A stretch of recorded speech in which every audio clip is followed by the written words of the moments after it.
Thank you for joining us. We will go ahead and get started in just a second. We're excited to host this event with Carl, and I see some additional folks are trickling in.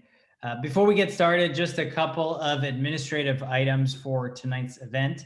We will be recording this webinar, so if you'd like to track back or if you have to leave early, feel free to find the video on our YouTube channel. Usually they're published shortly after the event. So with that being said, I'm excited to have Carl Wheatley here. We're going to jump into the idea of perfecting your design portfolio, and we will open it up for QA a little bit later. So there is no chat functionality on the Zoom webinar here today, but if you do have a question, there are two ways you can ask a question. One is through the Q&A section of Zoom itself, and the other is through the Global UXD Slack channel. Just before this event, a link was sent out if you're not already part of the Slack channel. And we have a special channel on there. You might have to search to find it, but it's just called questions. So hashtag questions. And so after this event, we'll have the opportunity to continue the conversation, and you can ask questions in that channel. So I'm excited to have Carl Wheatley with us today. Just to give a quick background and intro, Carl Wheatley is a product design recruiter at Facebook. Before recruiting for designers, he was a UI UX designer himself and worked with numerous tech startups on application development, design services. Carl is also co-founder of this meetup group, Global UXD, where he helps connect designers to others for collaborations and creating new opportunities. Having completed block and design lab boot camps before becoming a recruiter, Carl is an expert in helping aspiring designers help their first roles in this very competitive industry. I'll have links so you can check out Carl's page on LinkedIn and on his website afterwards. He's also got posts and content on Medium and Dribbble, and the great work from Design Portfolio Review, which I'm sure we'll talk about a little bit. And lastly, I'll do the pitch for you, Carl. He has an ebook, How to Land UX and Product Design Jobs, all which we'll put links in either the YouTube, Slack, or meetup.com profiles that we have. So with that being said, welcome, Carl. Thank you, everyone. Appreciate it. Thank you. So we're gonna really break this discussion up into two parts. But before we even get into what those two parts are, tell me a little bit about your background and how you originally got into design work. Yeah. So I have a golf background. I taught golf for many years, and then did sales for Nike and Callaway Golf, and then got into design through yourself and through another friend of mine.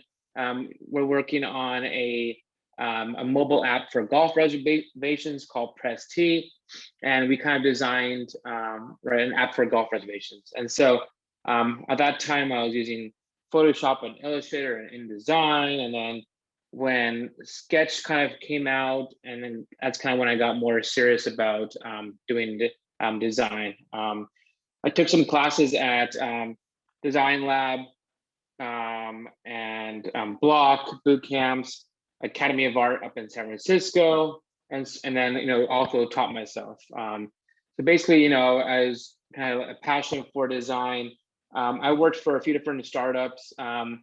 One was 500 Startups, which is an accelerator program in Mountain View and all over the world now, and Plug and Play, and I did some stuff with retail apps with Flint, and then I got into recruiting because I had a lot of friends that would reach out to me if I knew any designers, and I had other friends also in recruiting, so that's kind of when I got into that. And I worked for Boston Consulting Group, which is BCG Digital Ventures, the creative group, and then now I'm at Facebook. Been at Facebook for about 2 years. I interviewed multiple times before I got a job there, 3 times exactly.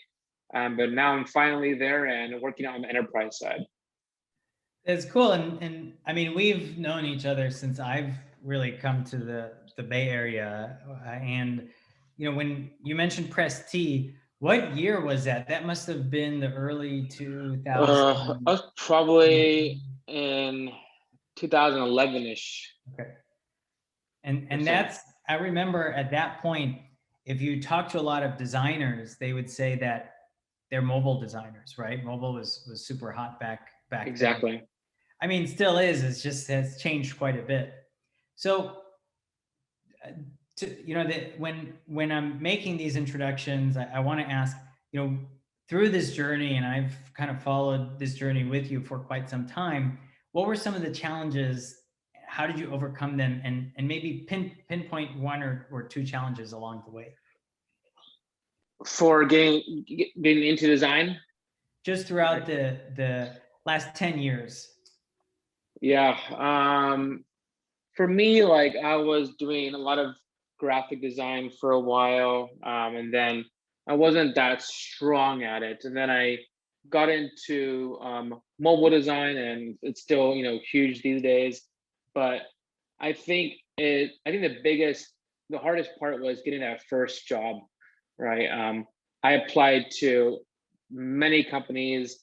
I think I did multiple internships and definitely did a lot of free work, just because I wanted to get in the space, and I was able to build my portfolio since that's very important, right? So I knew a lot of recruiters, and I knew a lot of design managers and so forth. And the biggest thing was kind of they always talked about portfolios, and so I just did whatever I could to get free work and projects to build up to I can build that portfolio, right? But I worked on, you know, I started as kind of like got into, user experience design, and then I was also strong at user interface design, and then I realized that a lot of designers are called UI UX designers, and now a lot of them are called product designers now, right? So the names changed quite a bit, right? So I think definitely for that's why we put on today's talk, because I think portfolios are the biggest things to work on. Great. And we'll talk a little bit more about the portfolio in just a second. I see some questions are already coming in. This one is very relevant to the current conversation, so I'll go ahead and answer it, or excuse me, ask it. Where did you go to find free work when you were looking for work in your portfolio? Yeah. So there's a thing called an accelerator program called 500 Startups in the Bay Area and all over. Plug and Play. There are so many of them now, and I usually went on also on Angel List, and I looked up just startups in the area, right, or kind of where I lived, but it doesn't really matter. But I just messaged a bunch of different startups, and I said, hey, is there any way I could do free work for you guys for 3 months? I'm trying to build a portfolio and get a job. And so 500 Startups and Plug and Play are very big accelerator programs. They're huge, and a lot of these companies will come in and they will be a part of this program for 6 months, and at the end of the 6 months they're trying to get investment, right? So they need designers and developers and so forth. And so that's kind of how I reached out to a lot of these small companies, small startups at these large accelerators. And so if you go to 500 Startups or 500.co, I think it is, and Y Combinator and Startup Bootcamp in Europe and so forth, they'll have a list of all of their companies they work with, right? So that's kind of what I did to get a lot of work for my portfolio. Given your role at Facebook now, would you recommend that junior designers, and this is a question from Serena, would you recommend that junior designers still go out and look for kind of like that free work to build their portfolio? Would you still recommend that now? Yeah, I would. I think more experience is better, right? You could do some concept apps. So like, for me, I think a long time ago when I first started, I did like, I did some golf apps. I did Southwest Airlines, and so just kind of show people that I can do some of the design work, right? But I think working, I'm very entrepreneurial, and I like working with other little startups. So I like going out there and trying to get, some more work, so I could get some more experience. Great. And so I see some additional questions coming in, but we'll tackle those later. Just a comment from John, who kind of wants to follow up and say, doing free work is also a good way to open up connections that can help you later on in your career, which It's I true totally too. agree. I think that that's one of the main reasons why you do kind of put yourself out there, and Oh like you said, yeah. 500 startups and plug and play are great resources for that. So I wanted to split this up into kind of like two different sets of questions. The first set is just starting out, really raw, kind of basics of getting a portfolio up. And then later, I want to transition the conversation to refining your portfolio. And so when you don't have a portfolio, where do you start? What do you do, and what can you do? Yeah, I think you could put a PDF together. You could start a website on Weebly or Wix or Squarespace or Webflow that everyone uses now, right? But um, I think to start somewhere is to practice using Figma and Sketch and so forth, and trying to get free projects, right? I think the best way also is to go on Pinterest, type in like deals page or settings page on different apps, and you'll see different UI examples, and just try to copy it, right? Replicate it, right? And I think that's the best way to learn, to teach yourself design, right? If you're not going to a boot camp, but I think it's the best way to start adding some, projects to your portfolio, right? I know there are things going around, going 100 days of design, right? Is just every day you practice, like designing a new screen or something, right? Or a feature on an app, right? So I think that's pretty cool. But I think just trying to go out there and get free projects, or think of a project yourself, right? Like I'm a huge golf fan, so I wanted to, design a golf app right from scratch, and trying to make it better, right? So I think just trying to think of any hobbies you like, or going out there and trying to get free work, to build a portfolio. But I think at the end of the day, looking for jobs, I think you need a portfolio. Okay, so build your skills in Figma or Sketch by Yeah. replicating other screens, such as setting screens, etc., and then put up a portfolio using Squarespace or Webflow.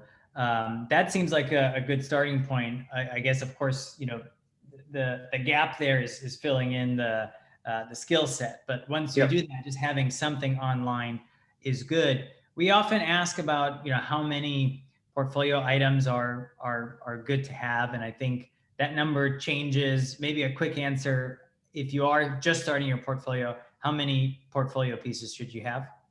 I think a good number is 3, I would Okay. say. I think I did a blog post about this on LinkedIn a couple weeks ago, but I think average, I think 3 projects is good. Okay, great. Obviously, if you're starting out, get one up there, right? But I think just make sure the work looks, strong and done well. And we were talking about the 100 days of design. I think this is pretty popular on social media. What are some of the do's and don'ts of social media when you are looking for a design job? Like, should you be posting a lot on LinkedIn about articles you find? Or is there anything that's just totally this should be off limits on Facebook or Instagram? Any thoughts on Yeah. this subject?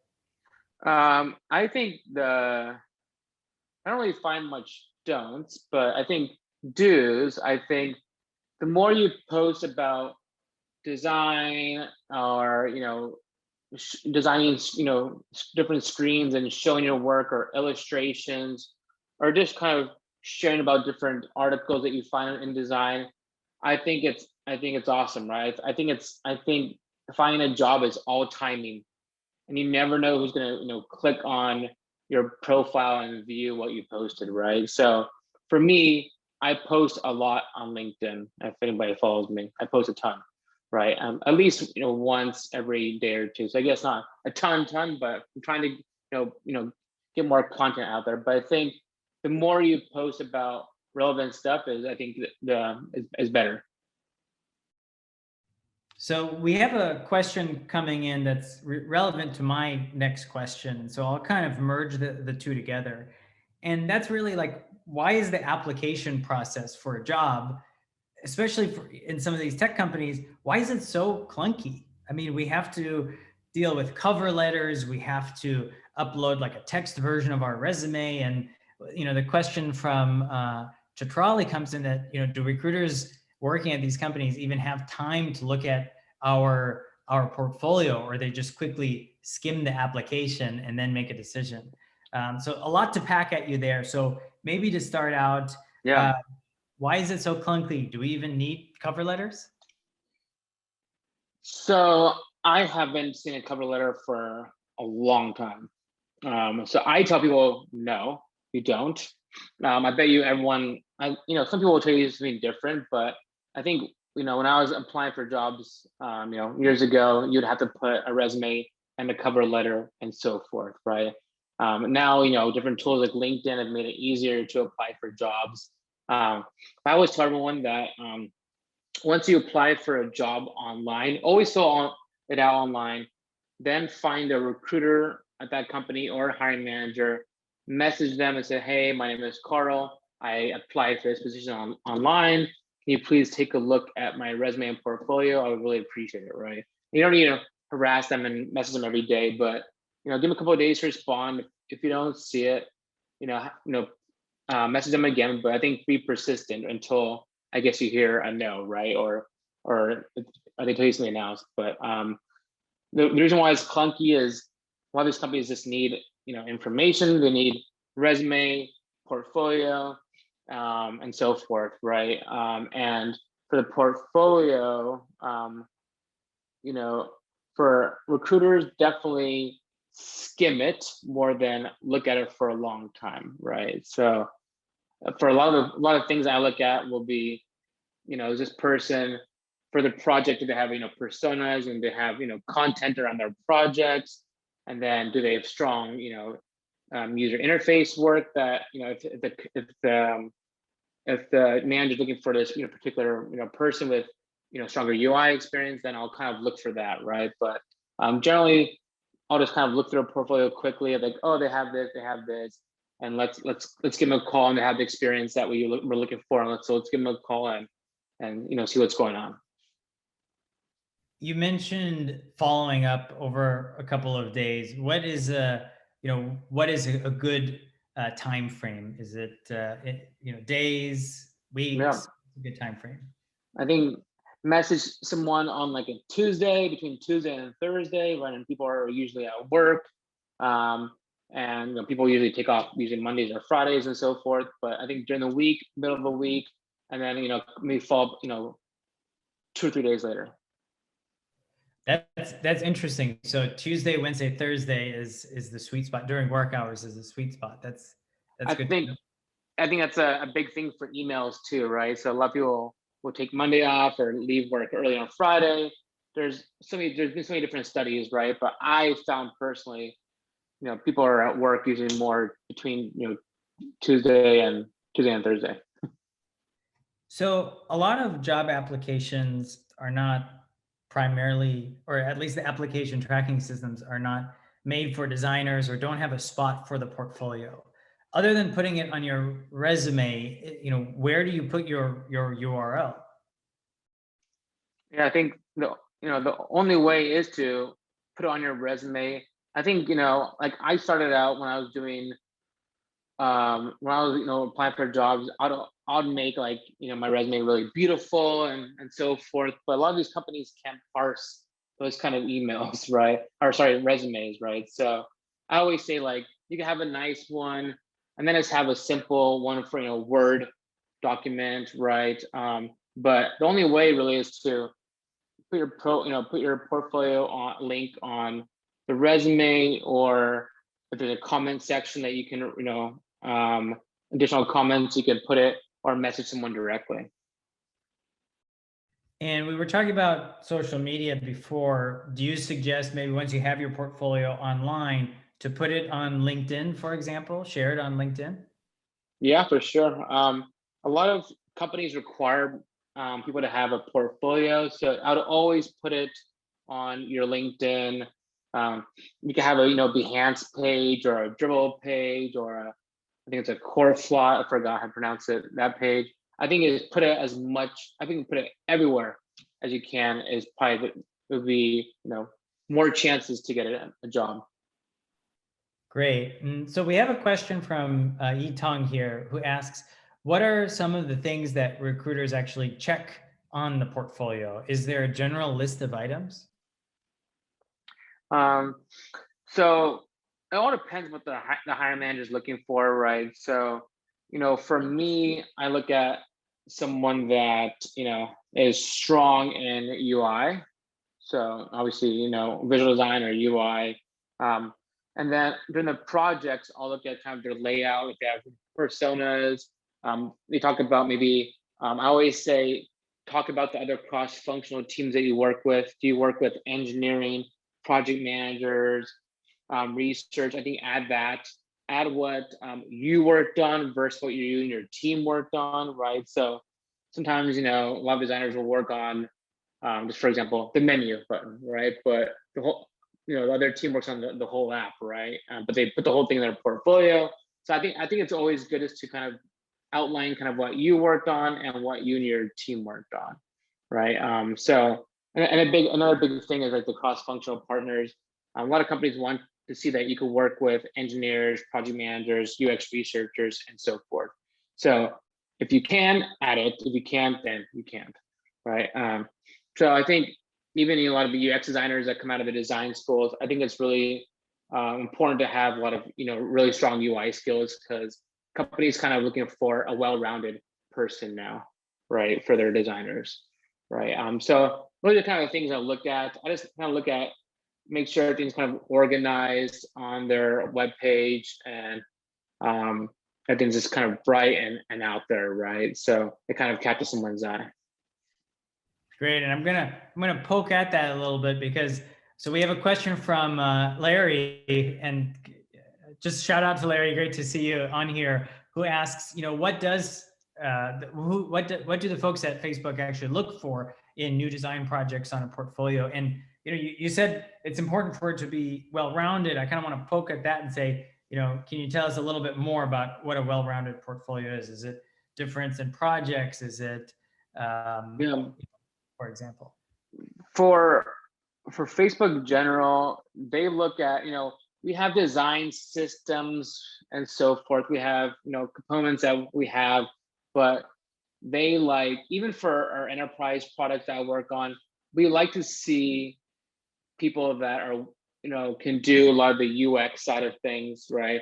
So, show personas and so forth in their portfolio that are really strong in user interface, right? So that's really a big thing, right? So even our enterprise tools look like consumer tools, right? So I would say, strong UI skills are super important, I think, in general, and working at, I think, at Facebook too. We are about to transition to kind of the second part of refining your portfolio, but let's tackle some of the questions that we see coming in right now. We have a question from Tim who's asking, if you are moving from another industry, how much of the previous work does it make sense to include? They don't use this example, but let's say, for example, somebody is in either 3D design or maybe even engineering. If you're applying for a UX role, does it make sense to add any of that to your portfolio? I think you could keep it, right? I think you could create like an engineering tab, right? Or a art director tab or something that can show different projects that you've done still, right? So some companies could be looking for somebody, like maybe a smaller startup, like, oh, this person's looking for, we're hiring a UX designer, but if they can do some print for us, I think that'll be awesome, right? So I think, keep, as long as your work looks great and it's strong pieces of work, I would keep it in your portfolio no matter what. And we have another question from Brandon who asks, how much time would you say you as a recruiter spend looking at a portfolio? And maybe to dissect that question a little bit, let's say an application comes in, it's somebody that looks interesting. Where does that go? Do you hand it off to somebody else? Are there different design recruiters that look at that and then push it through the funnel? What is kind of like that process of where this application goes? And you don't have to speak to Facebook specifically, but maybe just generally in the recruiting. Yeah, it all depends, right? So like, we have a couple of thousand recruiters, right? But if you go to a small company, you might only have, one or two, right? So usually, once you apply online, you go to a folder. The recruiter will kind of go through that folder. For example, they will, type out. They'll get your name, portfolio, maybe LinkedIn, and they'll send it usually to maybe a manager and ask them, is this person looking interesting for you? Are you interested maybe in possibly, interviewing them, right? So if they say yes, the recruiter will, reach out to this candidate, talk to them more about the role and so forth, and then start the interview process, right? That's kind of usually how I would say how it usually works. And then eventually you'll have an interview with that manager too, right? Yeah. You usually you'll have interview with that person maybe kind of towards the end, one of the last interviews. Great. So last question before we move to the second part. When you are making your portfolio and you're coming from a boot camp and you have extensive experience at several different boot camps, what can you do to make your portfolio stand out? And I preface by saying a lot of these boot camps tried to ask you to work on similar types of projects. Yeah. Is that still a thing, or is that kind of a thing of the past? And do you see a lot of portfolios with similar types of kind of fictitious work? Yeah, definitely. Like, a while back, General Assembly, sometimes we'll work with people from like Pizza Hut, for example, right? And I'll see like 10 or 15 portfolios from Pizza Hut, right? So right away, I know they're from General Assembly, right? I think boot camps do a very good job actually with portfolios now. I think a lot better. They definitely, they teach you how to build a portfolio correctly, right? I think there's a lot of work to be done still. But I always say, like, if there's 30 people in your class doing Pizza Hut, then change the logo to like Pizza My Heart, right? Or Alex's Pizza or something, right? So I think try to change the project as much as you can if everyone else, in your group is doing the same company. And as we transition, we have a question from Malavika who asks, is it important to add the resume link or a PDF version of your resume to your portfolio? Yes, definitely. I think you want to make things easy for a recruiter, right? To find everything. So I always say, put your phone number, email, everything that someone needs when you apply for a job, you should add it to your resume or your portfolio, right? So definitely on your portfolio, add a link to your resume or so forth. And I guess on the same note, what about like the about me? Also a question. Yeah. Also yeah. good I think it's nice to have an about me page and kind of talk about maybe your hobbies or family or where you're born or where you're from or what you can do for fun, right? I think that's all. I think a lot of companies look for personality, right? So if you could do the job, well done, and you have a good personality, I think it helps a ton, right? So I think it's always good to add about me page and kind of add everything about yourself. Great. And so if you have questions, keep them rolling. We're going to try to tackle them as much as we can. Now moving on to kind of like the second phase of refining your portfolio. And I'll start off by echoing a question that came in about portfolios for senior designers. So what do you recommend for a senior designer portfolio with several, and they go on to say like with several past companies and projects to draw from? There's a lot of kind of possibility for creating different categories. would you still limit it to just a few projects? Would you have a lot of Yeah, projects, case studies, testimonial? Any suggestions for a senior design portfolio? yeah. So I think a lot of seniors designers and lead designers and principal and so forth, noticed that a lot of them don't have a portfolio until they're looking for a job, right? And so I think it's good to have, I think, for a senior, 3 to 5 projects, right? But I would show projects that are newish, so maybe in the last few years. Um, if they're enterprise or for health or ed tech or whatever, I would put them all together. I think a lot of companies, are looking for, a variety, so they're not looking only for enterprise people or consumer and so forth, right? So I think 3 to 5 projects, and I think just make sure that the projects look up to date and strong, right? I think that's kind of what you should be adding to a senior portfolio. And a more general question that I see is coming from quite a few folks. When you do submit a resume and or reach out to someone with your portfolio, what is and I know you said that, wait a couple days before following up, try to stick between Tuesday through Thursday, but what's the average time for getting back to someone? If it's been 2 weeks, should you be worried? What's the average I would, time you get back to folks? yeah, like for me, I've forgotten about people sometimes when they email me, right?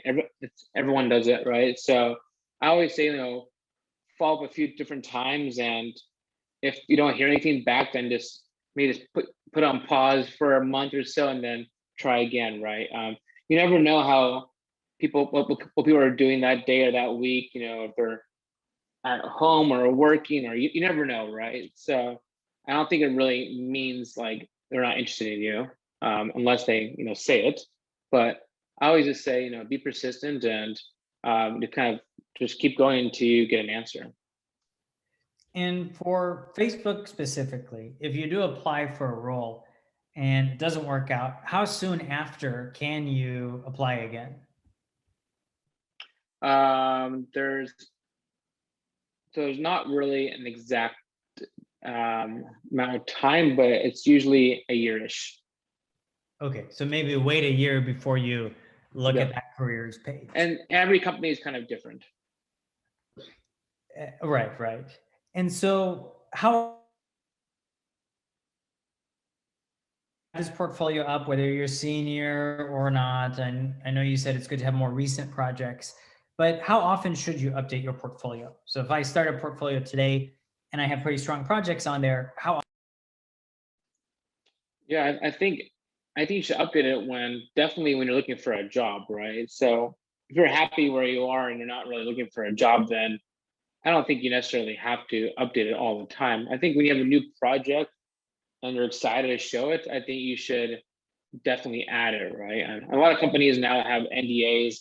I feel like this was never a big deal a couple years ago, but I feel like now everyone has an NDA. But just password protect it, and you can show your work during the interview, right? If you're allowed to, right? So, but I would update it. I think if you're excited about your work, then update as much as you can. But I think definitely when you're applying for jobs, you definitely want to update it. And how do you refine or get feedback for your portfolio? And we can go into design portfolio review, which is something that kind of stems from this meetup group. But generally, whether you're using design portfolio review or other ways, what is the best way to get feedback on your portfolio? Yeah, I think definitely look at different. There's lots of mentor services out there. I go over portfolios. Alex does. We have a website called Design Portfolio Review. There's so many different services out there to get feedback. You can also find other. You could go to like General Assembly's website or Design Labs and find mentors on their websites, and you can also just kind of kindly message them and say, hey, is there any way, I'm looking for a new job, is there any way you could give me 1 or 2 pieces that I could work on in my portfolio, right? So I think if you're asking for a small favor, just message someone and ask them just if they can give you 1 or 2 pieces of feedback, right? Not like a 2-3 hour overview of your portfolio. Cool. So be respectful of their time. And I guess Definitely. we can't buy people coffee anymore, at least not now, Yeah. but maybe just ask for 1 or 2 pieces. And so just kind of going at LinkedIn, maybe finding design leaders at Yeah, different companies that you like to follow would be fine. for sure. Yeah. Great, great. So Yeah. moving on, One other thing. So I just thought about it. So like, if you're really interested, like in Facebook or Airbnb or somewhere, you can also, say you can message somebody at Airbnb and say, I really admire this company. I've always wanted to work for them. Or for you guys, is there any way you can look at my portfolio and give me 1 or 2 pieces of feedback, right? And so this kind of shows that you're interested in the company, and but you're also trying to be proactive and building up your portfolio. great. And um, when so a question came in, and I actually had it on my sheet too, which is great. But the question is really, sometimes we're told that you need to update your resume for the job you're applying for, making it a little bit more curated. It's Can you even do that with a portfolio? Do you have to update and to be more explicit, the question was, should your portfolio be role specific? No, I think for a portfolio, just have the projects that you've worked on, right? If your resume, just have what you've worked on, right? I think on resume, add different bullet points, kind of what you've been working on, maybe what other cross-functional teams you work with, definitely, if you worked with other designers and so forth on your team. But I don't think you need to change anything for that one company. That was kind of what a cover letter did, right? In a way, but I don't think I haven't seen it before, right? So I don't think, or not that much. So I don't think it's really important. We have a question about password protecting your portfolio. If and assuming you do have permission to show different work on your portfolio, is it okay to password protect the portfolio? What are the do's and don'ts? Any other considerations? And this question is from Shar. Yeah. So I think it's fair to put a password in a portfolio if you have to. Like, so if I work for Intel, and they're developing new software, and you need to password protect it. But I don't like it when a lot of designers that will password protect a portfolio and say, oh, I have to show up in person to show any of my portfolio work, right?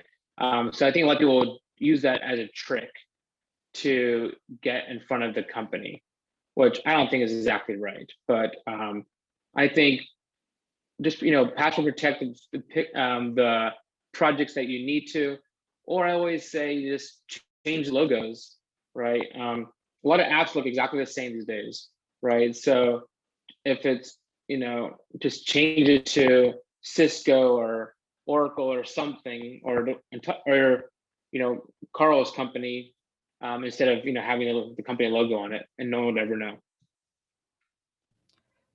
I want to kind of go back to what we were talking about, free work. And let's say you do build up a portfolio. After that phase, when you are starting to work with companies, maybe not applying for jobs, tell us about freelance versus full time, whether it's a startup or otherwise. What should you look for when it does come to the idea of freelance or part-time contract versus full-time? Any thoughts on that? Yeah. So for me, I took a lot of freelance and contract positions, and then I've taken a few full-time positions, right? So everyone wants different things, right? For me, I was very entrepreneurial. I got bored of jobs pretty quickly, so I took a lot of freelance and contract positions, right? But now, I guess I'm getting kind of older-ish, and kind of settling down. But I kind of like, I still do a lot of entrepreneurial things, but I kind of want a steady paycheck also, right? So I think it all depends kind of what your preference is, but I think it's awesome. I think it's fun, even having a full-time job and then doing some freelance work if you're allowed to, right? So I definitely, I think if you could do contract and freelance and travel and so forth, do it. I think it's super cool, right? But if you need a full-time job, then just look for those jobs, right? A lot of companies hire a contract first, and then they'll convert you to full-time if they can, right? So for me, I was a contractor at multiple companies, and then I got converted to full-time, right? So I think that's another avenue. Google does it a lot. A lot of big companies do it. A lot of small companies do it now because it's easier for them, and they're not tied, right? So I always say, be a contractor first, work super hard, and then become a full-time employee. Would you say, and more generally speaking, not necessarily just Facebook, but would you say that the pandemic has impacted the job market for UX designers? Oh yeah, for sure. I think some of the big companies they have more funding, so there wasn't as many big layoffs, right? But a lot of companies had huge layoffs still. But I definitely think design it's competitive, right? You could think all the boot camps, right? There's so many boot camps that just pump out a lot of students, which they do a great job. So nothing wrong with that, right? But I think I think design is a big thing right now, and every company is design focused, right? So I think there's very competitive out there. But I think a lot of jobs are coming back now, right? So I think the bigger company that you're at, most likely the more safe you are. And we'll ask a question coming in from Stephen, who asks, does the resume have to be just one page? No, but I think if you have a list of companies, you could maybe time together a different freelance projects. You could do Carl's freelancing, right, or whatever. But I would, if you keep it to one, I think the shorter the better. Okay, so one page is good, but yeah, definitely not a requirement.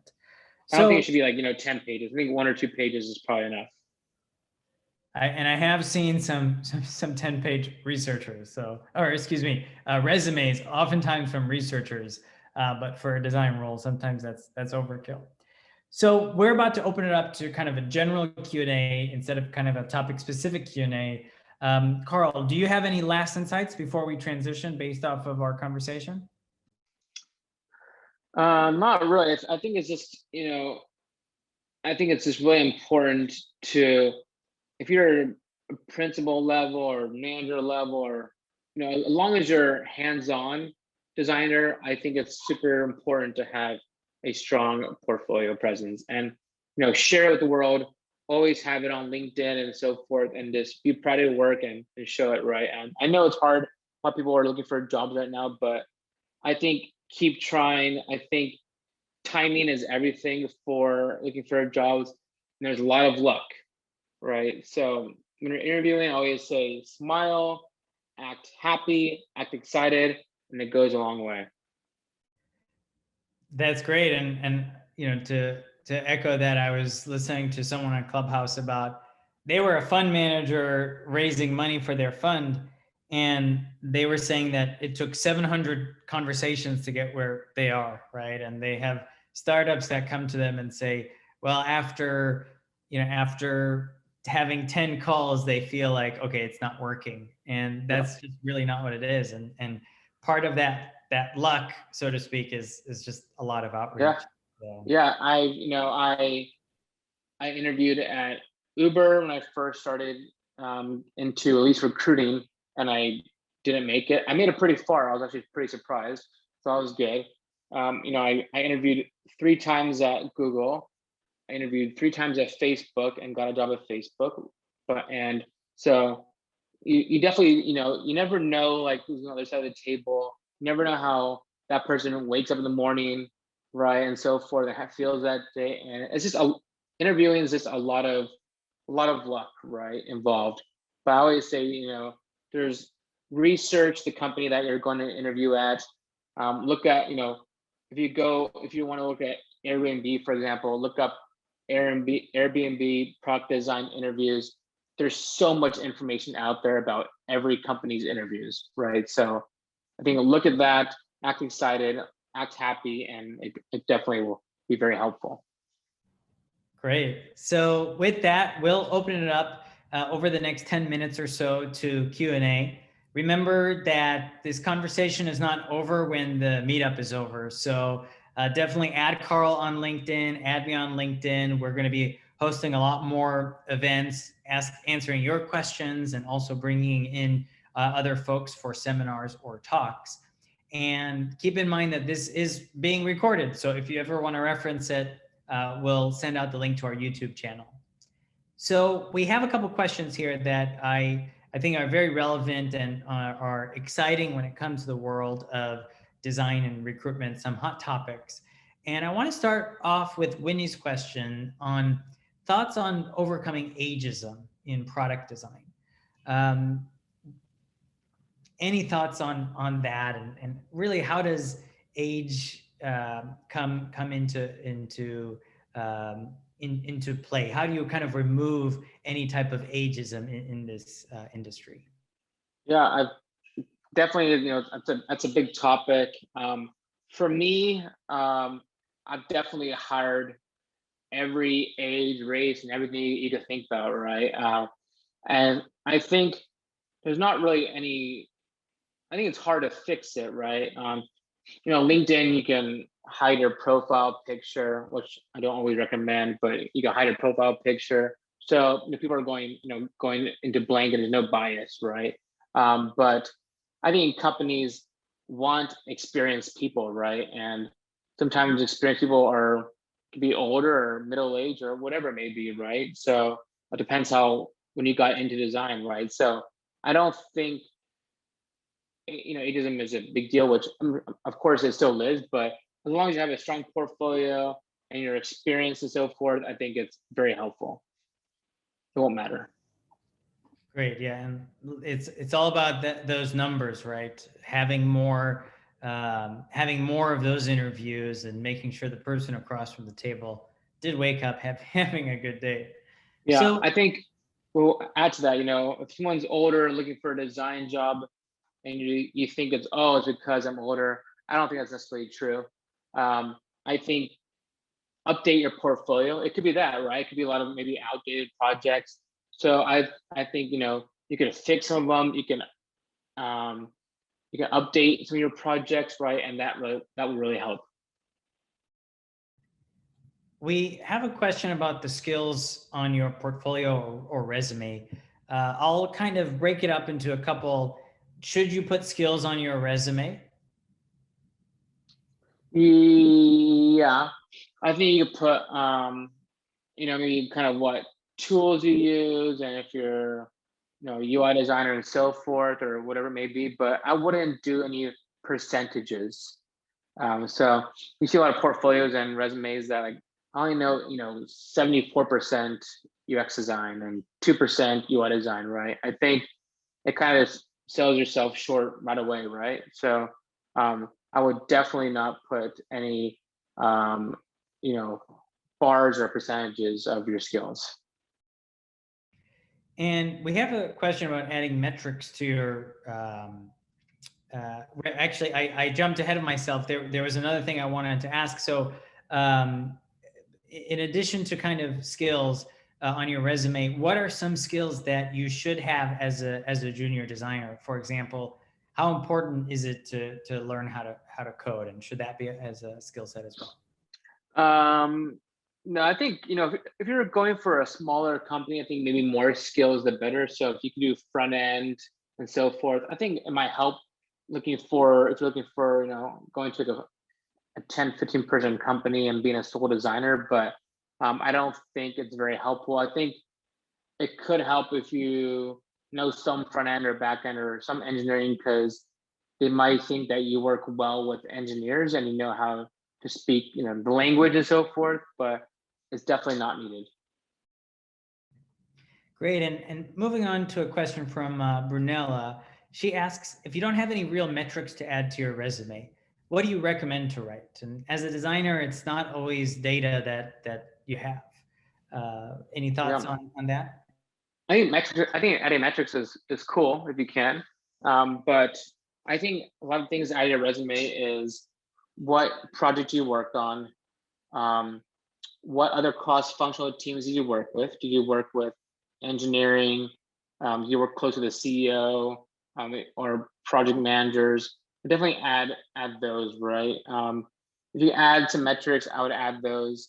Talk about if there are multiple designers on the team, or if you're the only designer on the team too, right? So yeah, but I think those are the kind of main things I would add to your resume. But there's many things that you could highlight, right? And if you work with remote teams, right? So right now, if I work with I have a team in, let's say, Colorado, Nebraska, Arizona, right? I'll kind of put down I work with remote teams in this area. So a lot of companies know that they feel comfortable that you could work with, other remote teams.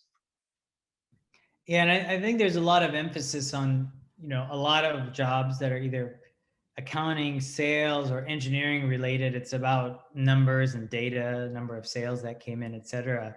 But you make a good point. It's really different type of data that we're looking for. So it's not too much as it's not as much important to kind of stress those things, but you could kind of Yeah. highlight them in different ways. Yeah, I think like, we redid the home screen.